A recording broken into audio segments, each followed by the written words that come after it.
शानदार पंडित जी, बेहतरीन। नमस्कार, आदाब। शख्सियत में मैं समीना आप सबका स्वागत करती हूँ। आज शख्सियत में है एक सदी का जिक्र। उनके लिए ये कहना लाजमी हो जाता है कि कोई आसानी से फनकार नहीं बनता, कोई आसानी से फनकार नहीं बनता, मुद्दतें चाहिए एक फ़न को निखारने के लिए। शख्सियत में आज मुलाकात पंडित लक्ष्मण कृष्णराव पंडित से।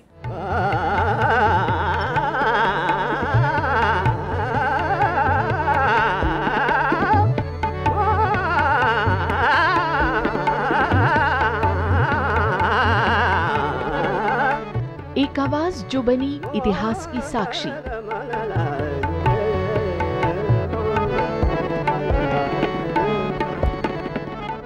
गायकी की अनमोल विरासत से है जिनकी पहचान।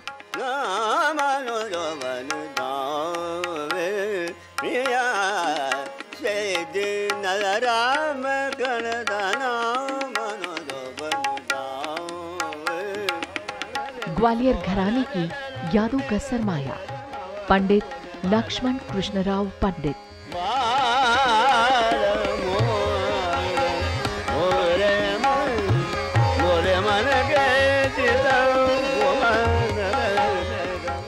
संगीत सम्राट तानसेन के अनुयायी और संगीत के शैदाई।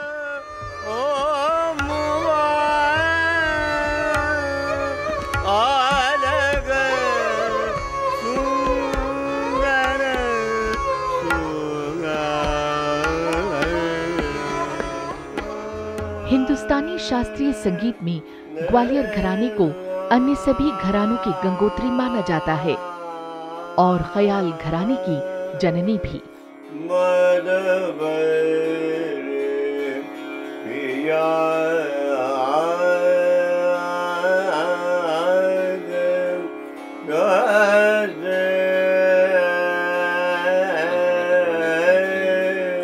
इस घराने की गायन शैली में दो धाराएं चलती हैं और ये धाराएं गंगा जमुनी संस्कृति की परिचायक हैं।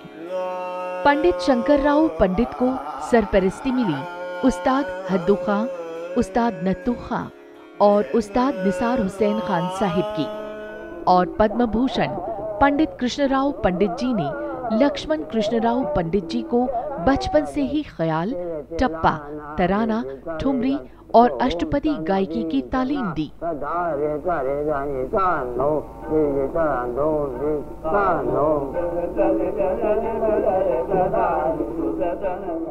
पंडित एल के पंडित का जन्म 5 मार्च 1934 को हुआ और इस जमाने में संगीत की महफिलें घरों में होती थीं।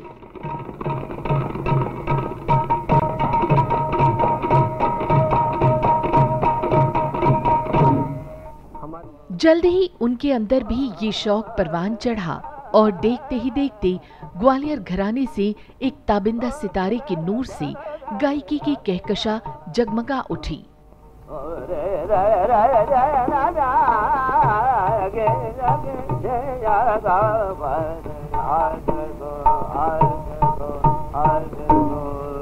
और इसके बाद एक से बढ़कर एक परफॉर्मेंस इसके गवाह है।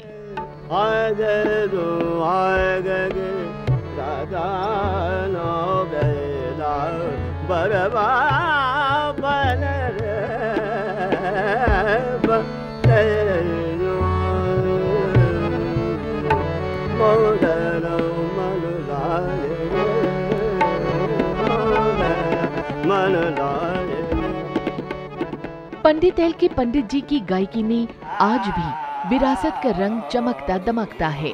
अपनी घराने की अनमोल बंदिशों का खजाना है उनके पास। हाथ लिए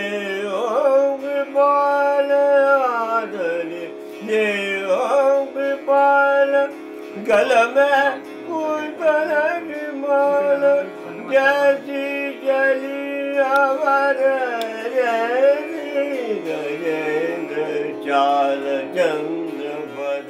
अपने संगीतमय सफर में वो जुड़ी आकाशवाणी और दिल्ली विश्वविद्यालय के संगीत विभाग से भी।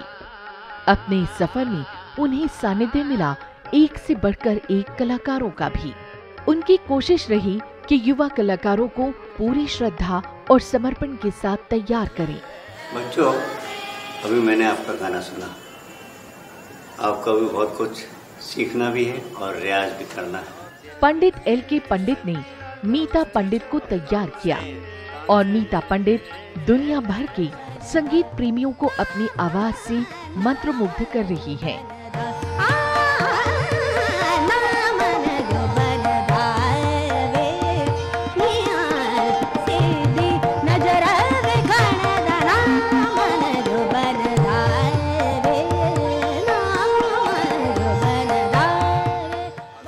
समय समय पर वो मीता का तारुफ संगीत परंपरा से भी करवाते रहते हैं।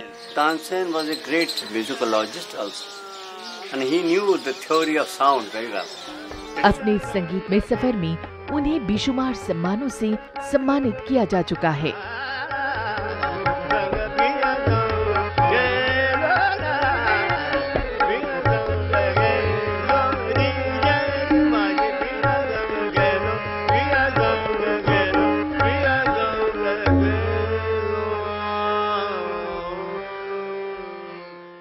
बहुत बहुत स्वागत पंडित जी प्रोग्राम शख्सियत में आपका। नमस्कार, धन्यवाद। और आपका हम शुक्रिया अदा करना चाहेंगे पहले तो कि आपने हमारे इस कार्यक्रम के लिए वक्त निकाला और आप यहाँ आए। और सबसे पहले आपके अपने घराने की ही बात से मैं जिक्र करना चाहूँगी। ग्वालियर घराने से आप आते हैं और 5वीं पीढ़ी का आप प्रतिनिधित्व करते हैं। तो कुछ ग्वालियर घराने के इतिहास से मेरी शख्सियत के ऑडियंस को ज़रूर थोड़ा सा कुछ बताइए। ग्वालियर घराने की स्थापना राजा मानसिंह तोमर, जो 16वीं शताब्दी के थे, उन्होंने की। उन्होंने उनके यहाँ 9 नायक थे और उन्होंने उनकी सहायता से किताब लिखी मान कौतूहल, और उन्होंने स्कूल की स्थापना की गुजरी महल में। उनकी रानी थी पटरानी मृगनयनी। अच्छा। उनके सहायता से उन्होंने नायकों की सहायता से स्कूल चलाया, जहाँ तानसेन को शिक्षा प्राप्त हुई। बाद में एक अंधकार युग आया 200-250 साल का, और सिंधियास आए दक्षिण से। उन्होंने पहले उज्जैन राजधानी बनाई, फिर ग्वालियर लश्कर ग्वालियर बनाई। तो वो संगीत के बड़े शौकीन थे। उन्होंने नत्थन पीर बख्श को, उनके जो नाती थे हस्सू हद्दू और नथुक जी, उनको एक नई शैली बनाने के लिए कहा जिससे ख्याल लोकप्रिय हो। ख्याल तो पहले भी था मगर लोकप्रिय नहीं था।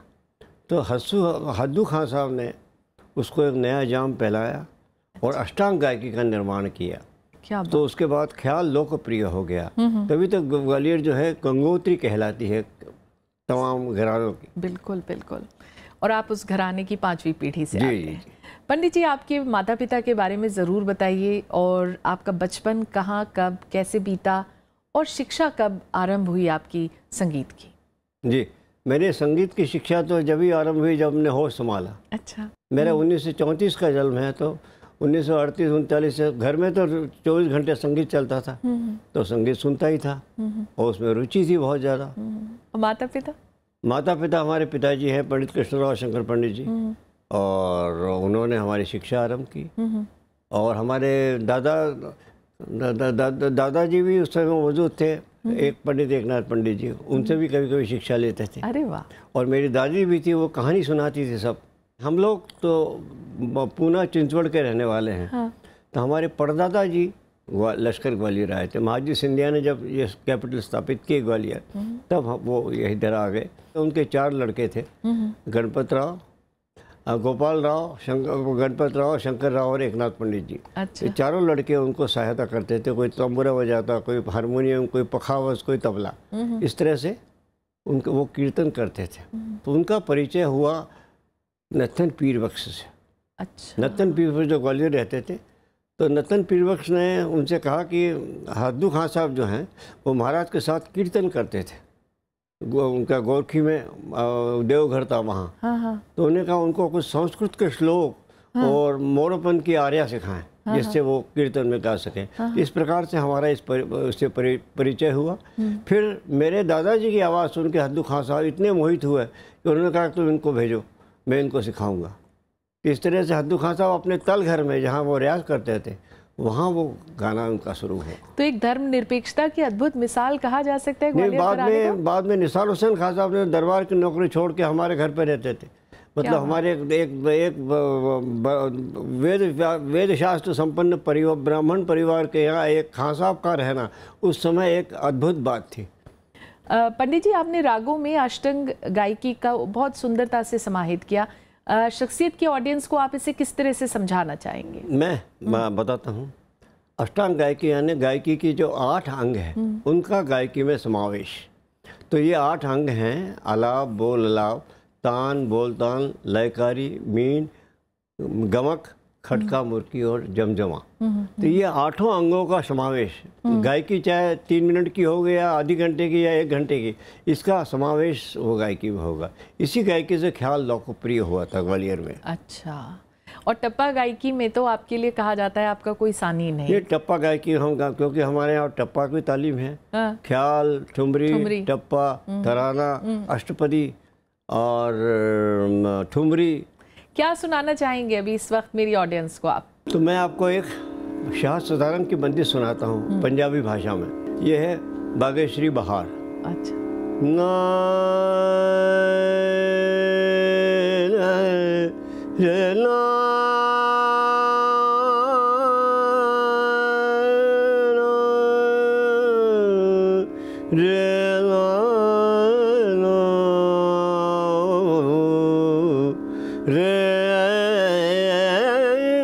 दिल नहीं लगना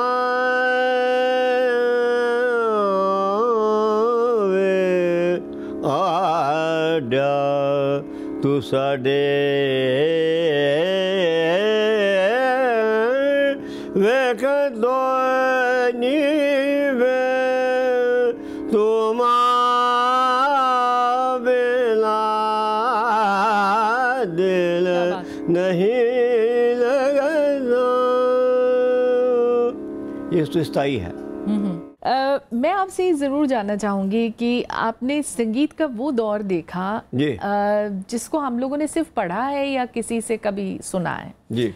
तो कुछ उस दौर की बातें अगर आप हमारे साथ शेयर करना चाहें। जरूर जरूर। किस्से हो कोई जो ऑडियंस के लिए खजाने की तरह हो। देखिए, ग्वालियर जो है वो संगीत की राजधानी जी। हफ्ते में 3-4 महफिलें होती थी। अच्छा। रात भर की।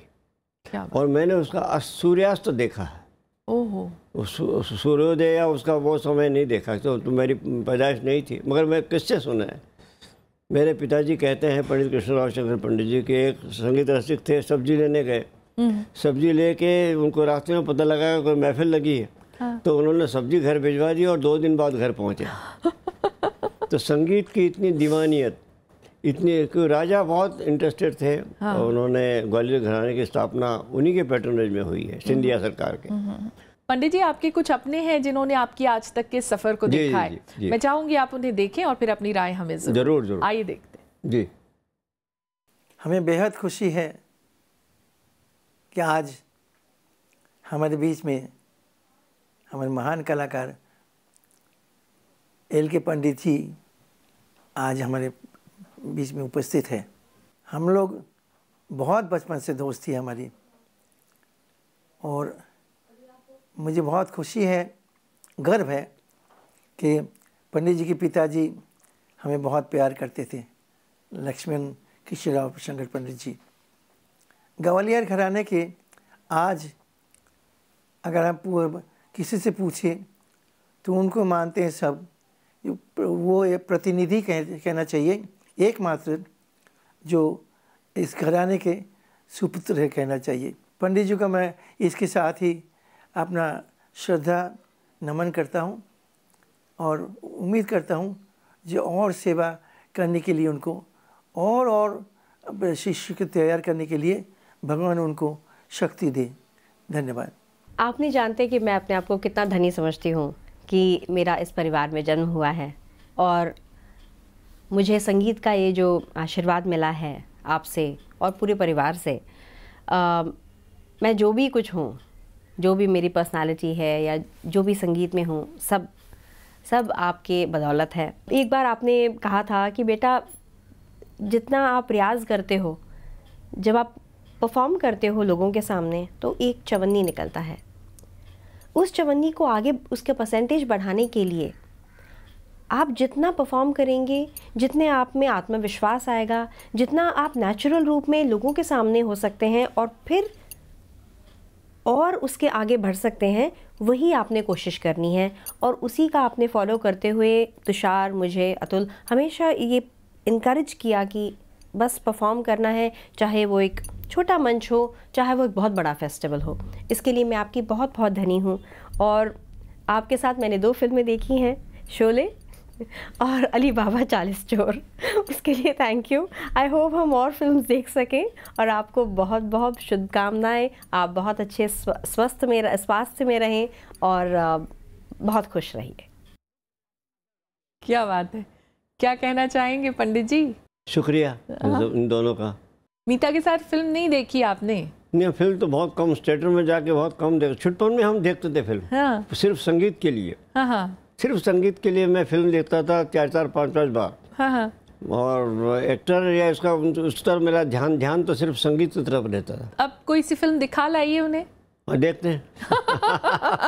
आप आकाशवाणी से भी तो जुड़े एज ए प्रोड्यूसर। हाँ। तो वो कैसा वक्त था? बहुत सुंदर वक्त था। क्या समय रहा होगा? वो 1960 में मैं आकाशवाणी ज्वाइन किया। अच्छा। और उसके बाद का वक्त बड़ा टेंस था आकाशवाणी में, क्योंकि इंडो चाइना वॉर था और मुझे लाइट म्यूज़िक का जिम्मा थोपा गया। उस समय रेडियो ने आईना था, लोग रेडियो सुन के ही सारा चीज़, टेलीविज़न तो था नहीं, तो रेडियो इतना सेंसिटिव था कि जरा सी कोई गलती हो जाए तो बाप रे, रेडियो बम्बार्डमेंट होता था टेलीफोन्स का।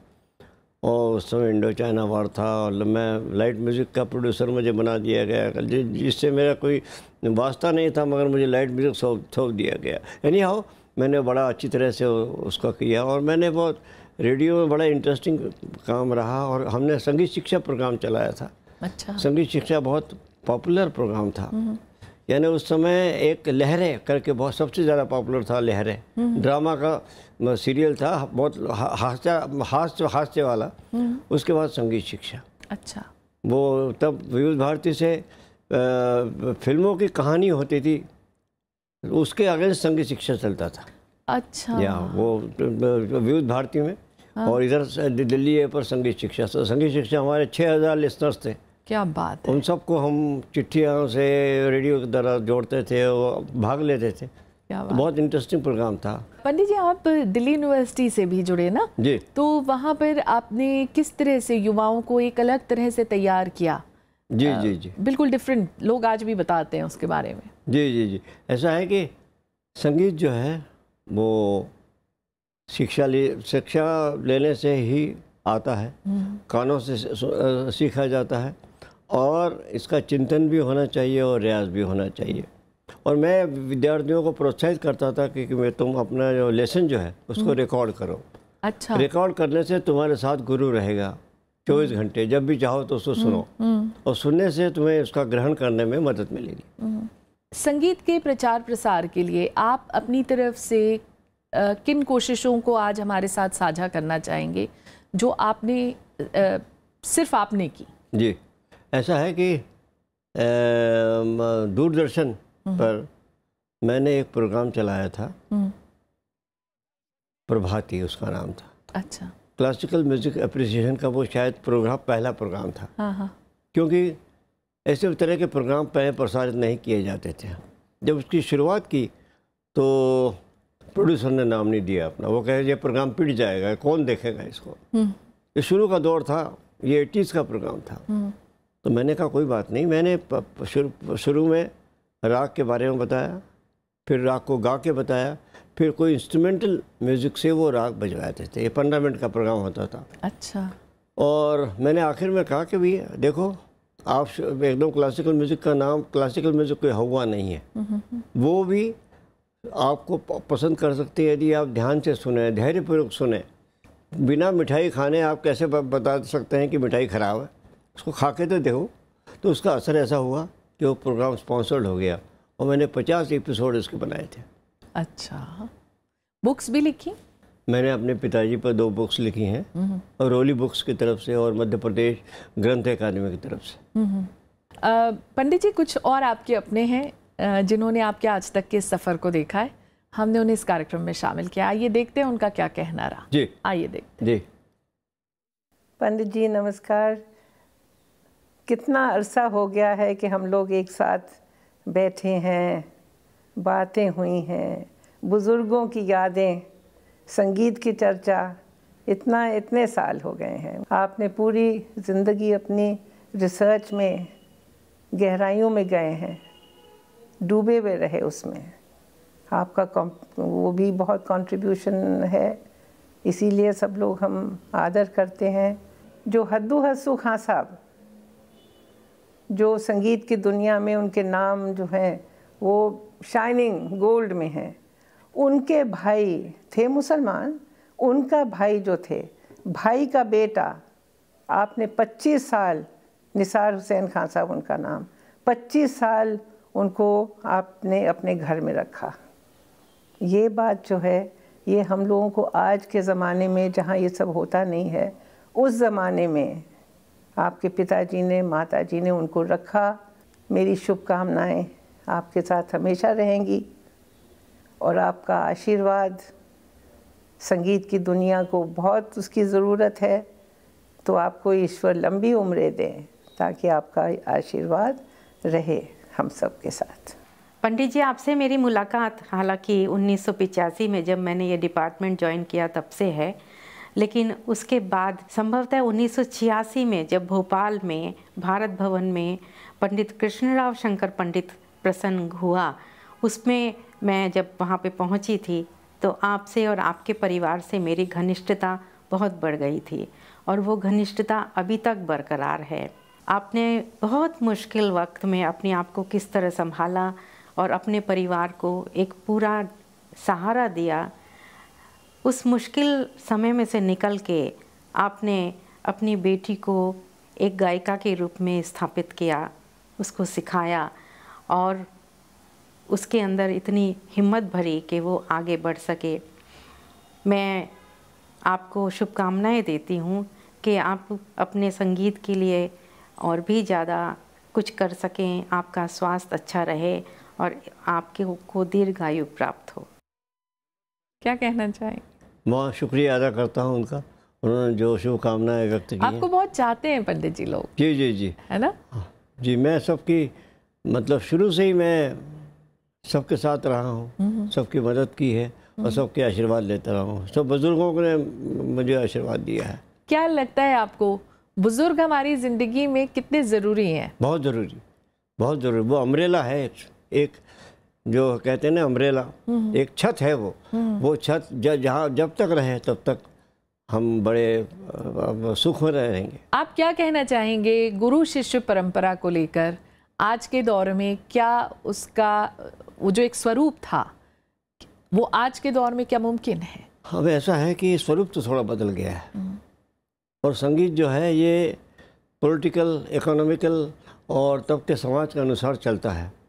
तो गुरु शिष्य परंपरा तो उसके बगैर हमारा संगीत नहीं चल सकता। गुरु शिष्य परंपरा के अंतर्गत ही इसकी शिक्षा प्राप्त हो सकती है। मगर आज दौर बदल गया है। पहले तो गुरु के यहाँ रहते थे, अब तो गुरु के यहाँ ही जगह नहीं है। गुरु कहाँ रखेगा अपने शागिर्दों को? तो मगर ये है कि हम लोग जो आधुनिक साधन है, रिकॉर्डिंग के साधन है, टेलीविज़न के साधन है, टेलीफोन है, इससे शिष्यों से लगातार संपर्क में रहते हैं।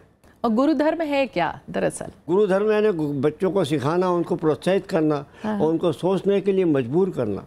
सोचना, सिखाना तो है मगर सिखाने के बाद सोचना पड़ता है, उससे कोई नया रास्ता निकालना पड़ता है, क्योंकि ये एक परफॉर्मिंग आर्ट है। इसमें आपकी कोई उपज होनी चाहिए। वो उपज पैदा करने की उनको प्रेरणा देना है, उनकी तीसरी आँख खोलना है।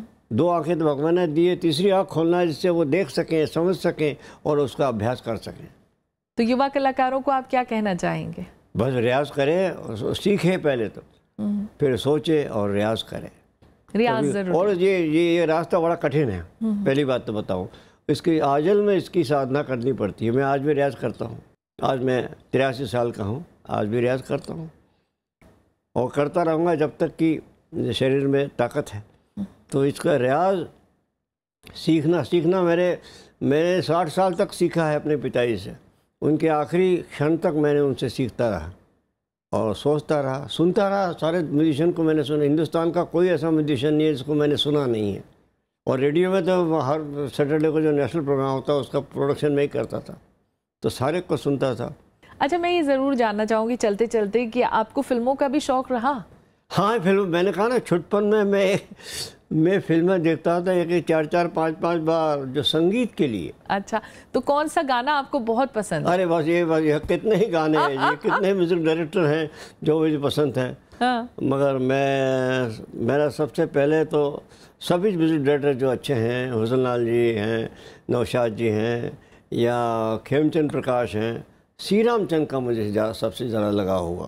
उन्होंने ठुमरियों को इतना अच्छा बांधा है कि बाप रे बाप। तो श्री रामचंद्र बड़ा नादान, ये अच्छा। उनकी ठुमरी अलवेला की है। हाँ, बहुत हाँ। सुंदर है। बलमा बड़ा नादान रे, बलमा बड़ा नादान, प्रीत की ना जाने पहचान रे, बलमा बड़ा नादान रे, बलमा बड़ा नादान।